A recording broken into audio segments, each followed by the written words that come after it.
नमस्कार, 4 PM दिल्ली देख रहे हैं आप और मैं हूं आपके साथ शाहीन खान। लोकसभा चुनाव 2024 के बाद संविधान पर एक बार फिर से सियासत तेज हो गई। सत्ता पक्ष और विपक्ष दोनों संविधान पर आमने सामने नजर आ रहे हैं। दरअसल केंद्र सरकार ने 1975 में लगे इमरजेंसी को बाकायदा एक नोटिफिकेशन जारी कर करके हत्या दिवस के तौर पर उसकी घोषणा कर दी है। अब इसको लेकर के सियासत गर्माती जा रही। सत्ता पक्ष बुरी तरीके से यहाँ पर घिरती हुई नजर आ रही। सोशल मीडिया पर पोस्ट वॉर शुरू हो चुका है। तमाम विपक्षी दल की पार्टियां एक के बाद एक ट्वीट कर करके सरकार को घेरने का काम कर रही है। लेकिन बड़ा सवाल यहाँ पर ये उठता है कि आखिरकार पिछले 10 साल से केंद्र सरकार में रही भारतीय जनता पार्टी को 2024 जुलाई में इमरजेंसी की याद क्यों आ गई, अभी क्यों नोटिफिकेशन जारी करना पड़ गया। उससे भी बड़ा सवाल ये उठता है कि आखिरकार संविधान बचाओ की लड़ाई संविधान हत्या दिवस तक कैसे पहुंच गई। क्या यहाँ पर भारतीय जनता पार्टी खुद पर लगे दाग, संविधान विरोधी लगे दाग को धोना चाहती है इमरजेंसी की आड़ से, इमरजेंसी के बहाने? क्या वो इस टैग को खत्म करना चाहती है? क्या जो हमला पूरा विपक्षी दल चुनाव में संविधान को लेकर के सत्ता पर करता नजर आया, क्या उससे बचने के लिए इमरजेंसी की आड़ ली जा रही है? तमाम ऐसे सवाल है जो खड़े हो रहे हैं। लेकिन उससे पहले अब बात करेंगे कि किस तरीके से सोशल मीडिया पर एक घमासान शुरू हो गया। दरअसल अमित शाह ने एक ट्वीट कर करके नोटिफिकेशन के बारे में जानकारी दी और बताया कि कैसे 1975 25 जून को जो इमरजेंसी लगाई गई थी उसको हत्या दिवस के तौर पर, संविधान हत्या दिवस के तौर पर मनाया जाएगा। अब इसको लेकर के तमाम विपक्षी समूचा एक नजर आ रहा है, एकता के साथ सरकार को घेरता हुआ नजर आ रहा है। देखिए, सबसे पहले कांग्रेस की प्रतिक्रिया आपको सुन करके बताती हूँ, पढ़ करके बताती हूँ। हालांकि राहुल गांधी ने अभी तक इस पूरे मामले पर अपनी तरफ से कोई प्रतिक्रिया नहीं दी है, लेकिन हम देख सकते हैं कि राहुल गांधी पूरे चुनाव में और चुनाव के बाद जब वो शपथ लेने जाते हैं किस तरीके से संविधान के साथ खड़े नजर आते हैं। देखिए, सुप्रिया श्रीनेत बोल रही है संविधान हत्या, ये दो शब्द कभी एक साथ जा ही नहीं सकते, क्योंकि भारतीय जनता पार्टी ने संविधान के साथ हत्या का उपयोग किया है, हत्या शब्द का उपयोग किया है, उसको लेकर के घेर रही है। इस देश में संविधान की हत्या करने वाला आज तक कोई पैदा ही नहीं हुआ।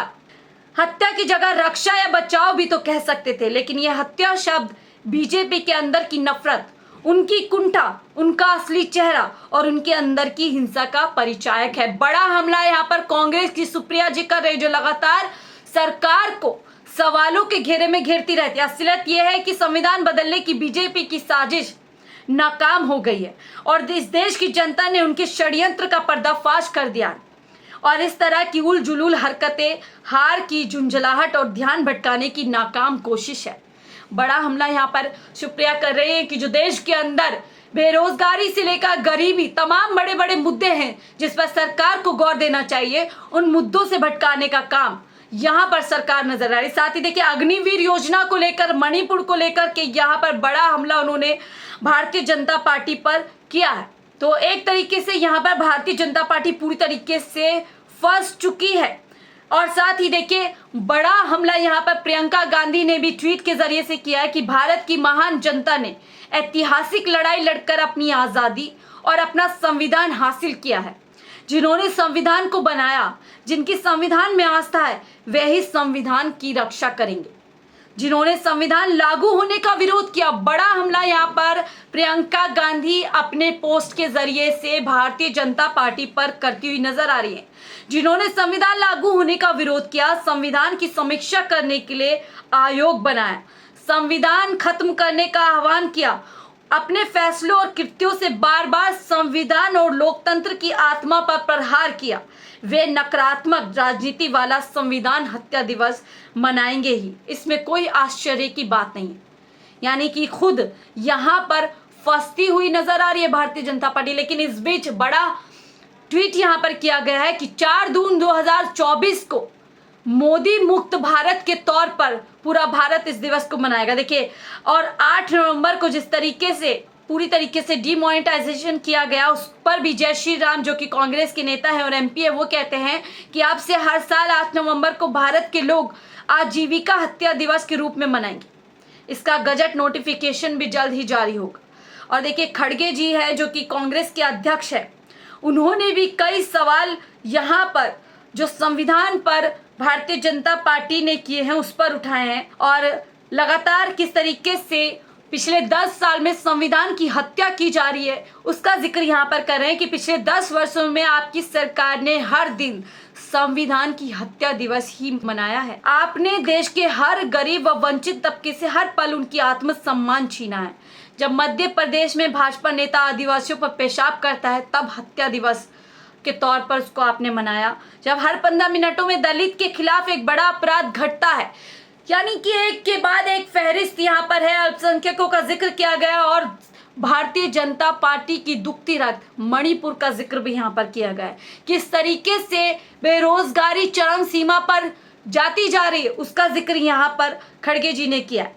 देखिए, समूचा जो विपक्ष है इस पूरे मामले पर भारतीय जनता पार्टी को घेरता हुआ नजर आ रहा है, चाहे महाराष्ट्र से संजय राव हो और साथ ही सबसे खास देखिए इस पूरे अगर दो लड़कों की जोड़ी जिसको कहकर के बार बार प्रधानमंत्री मोदी ने एक बड़ा हमला अखिलेश यादव और राहुल गांधी पे किया। पूरे चुनाव में हमने देखा कि किस तरीके से अखिलेश यादव राहुल गांधी के साथ खड़े नजर आए।